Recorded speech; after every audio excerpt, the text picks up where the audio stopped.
ৰঙাপাৰাৰ একমাত্ৰ অসমীয়া মাধ্যমৰ শিক্ষানুষ্ঠান ৰঙাপাৰা উচ্চতৰ মাধ্যমিক বিদ্যালয়খনত ৰবিবাৰে অনুষ্ঠিত হয় প্ৰাক্তন শিক্ষাৰ্থী সন্মিলন। সন্মিলন শনিলৈ বহু দূৰ দূৰণিৰ ছাত্ৰ-ছাত্ৰীসকল নিজে অধ্যয়ন কৰি যোৱা বিদ্যালয়খনত উপস্থিত হয়।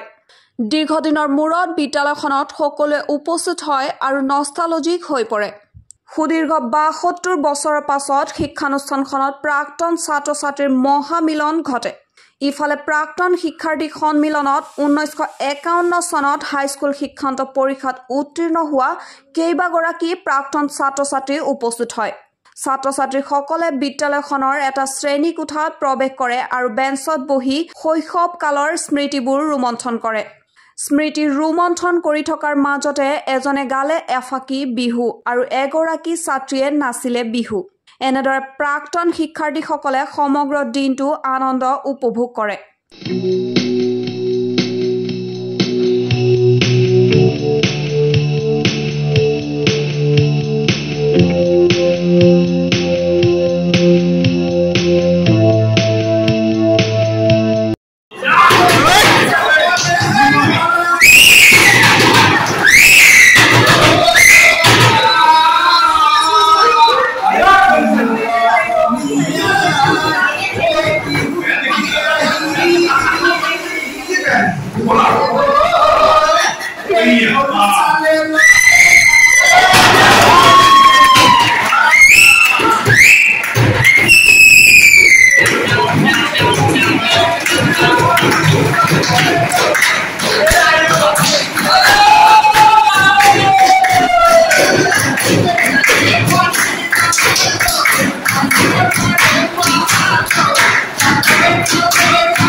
আমি আজি বহুত এনজয় কৰিছোঁ। বহুত বছৰৰ মূৰৰ পিছত আমি লগ পাইছোঁ। চবকে লগ পালোঁ আৰু বহুতখিনি থাকিলে সকলোকে মিছ কৰিছোঁ, যিখিনি নাহিলে আৰু থকাখিনিৰ মাজত আমি বহুত এনজয় কৰিছোঁ। এতিয়া আৰু আগলৈ দেখিবলৈ পাবা আমি নাচি আছোঁ, তো এনজয় লট। আমি 91ত কৰিছিলোঁ। খুব ভাল লাগিছে আজি আৰু কি ক'ম, স্কুলখনক পোনপ্ৰথমে মই নমস্কাৰ জনাইছোঁ মোৰ ফালৰ পৰা, আৰু মোৰ যিমান সতীৰ্থ আছে সকলোকে মোৰ ফালৰ পৰা আন্তৰিক ধন্যবাদ। আৰু আজি এনেকুৱা আনন্দ লাগিছে মই কি বুজাম, মানে মই ভাষাৰে ক'ব নোৱাৰোঁ। তাতে মাজতে এটা মোৰ মানে ডাঙৰ কণ্ডিশ্যন হৈ গ'ল, ফোনটো কাৰোবাৰ হাতত থাকিলে মই টেনশ্যনতে অলপ সময় থাকিলোঁ। এতিয়া পালোঁ বাৰু, তথাপিও মানে লাষ্টত মই তাই কওঁ মোৰ খুব ভাল লাগিলে আৰু খুব ভাল লাগিলে আৰু পিছতো এনেকুৱা যাতে আমি পাওঁ সেইটো, আৰু ইমান যে ভাল লাগিব ভবাই নাছিলোঁ। আৰু it is a treasure for us, it's a great treasure. So' all of you know that true friends are never apart, maybe in distance but never in heart. So though we live in different ways but we are always together. So I enjoyed a lot. খুব ভাল লাগিছে, thank you. খুব ভাল লাগিছে ইয়াতে আহি সকলোকে লগ পালোঁ, পিছলৈ আৰু খুব ভাল লাগিছে।